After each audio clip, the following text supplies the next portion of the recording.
Have you guys heard of fucking Princess and the Pea? This is the dumbest fucking story I've ever heard in my entire life. I mean, the good news is there's no felonies, so I guess we can all rejoice with that. But let me get into it. So there's this fucking princess. She's just wandering around in the woods like a fucking asshole in the middle of a goddamn rainstorm.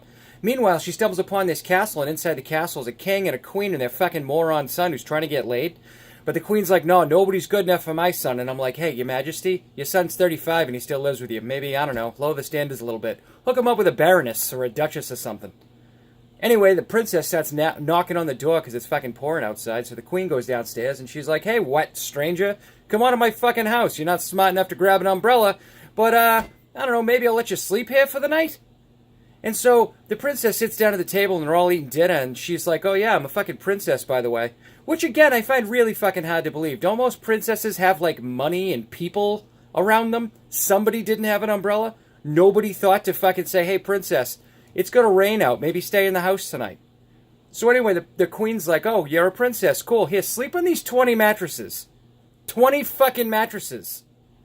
There's probably somebody sleeping on, like, a pile of shit out in the goddamn courtyard. But they're gonna give the princess 20 mattresses. 19's not enough.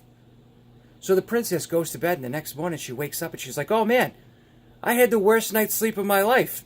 And I'm like, oh yeah, that's what I would tell somebody after I slept in their house too. Thanks for your fucking hospitality, but your fucking bed's disgusting and you suck.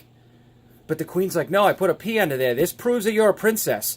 Those other 20 bitches we had in the house, they don't fucking count for nothing, even though I know their parents and shit. But no, you wet stranger, you're the princess that can marry my son. This story makes no fucking sense. What kind of dickhead notices a fucking pea under a mattress? I could sleep on a rock. God, I hate these fucking people sometimes.